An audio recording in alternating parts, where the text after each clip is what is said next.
8 undanstevnur var avgrøydar i Ötlundgauan, ta fyrsta landstevnan i skolaløykon var skronne frutjadagen. I 8 år hever vært undervist for 4. og 5. flokk omkring landet i badminton, flåbølte, fralsen idrotti og innerekving, og nå skulle beste flokkene i førjen finnast. Jo, jeg halte at det er jo ikke ordentlig vel, vi er vel nøgt, og det viktigste av Ötlund er at da vi tåser vi idrottalærerne, så det eisne ordentlig nøkter, og det er det beste. 18 gjør det så jeg ser, rekva, nesten ikke bein, bare frem i armen, etter så sitter det så jeg ser. Og hver nesten bare på bein. 300 næmingar ur til samans 15 flokkon, hona og sær og kappaust i havn, og ta vær ikke vi mykjendom. Hvordan heldig du det at vi via skolaløygon? Det er mega stortligt, og man er mega kreativt, og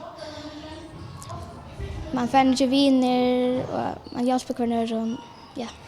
Hva er den beste idrottsgrenen helt du? Rekving.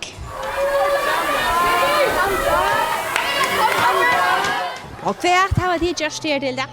Vi har spalt flåbelt. Hva damer er flåbelt? Jeg har det stortligt.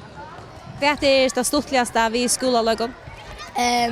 Ja, man møter noe viner. Hvordan damer er det via skolaløygon? Mega vel. Hvor er det? Ja, vi har haft det mega stortligt, og lært nekv at kjenne oss det har vært stort. Vi er gå, vi er fra, og vi kjemper, tar vi det med. Enda malet vi skolaløykon sambart fyrir røykarnon at skapa fellesskap og rørslo glede i idrottartøymon i skolan. Så at dette lukka som undervisningar til fær og ampo til idrottarlærerne. Jag tar imon tillfär och inspiration till att arbeta med några idrottsgrenar och idrottstimmarna. Och till tror jag för resten.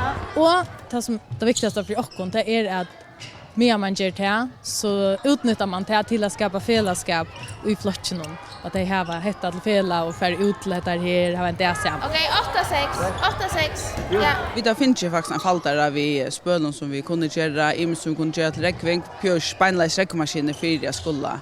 Jag skulle räkva, men att man sitter av västen och hallas fram ett golv och för vänner motståndare örvise än akkurat maskinen och vi där finns ju en gå hosgås faktiskt och det blir äckligt gott.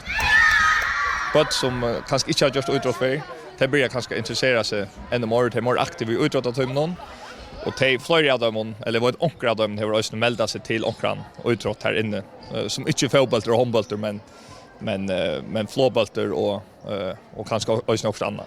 Avgjer tidsen at skolaløyker vera atter nasta skolaår. Så satte flockar jag vid på i kommande år. Och det är så greinarna kurvabölter och så det som vi kallar rörsle meje som är en skolaversion av CrossFit. Och annars så håller vi fram via bjöa flåbölt och frälsan och idrott till 4 flock och badminton och inräkning till 15 flock.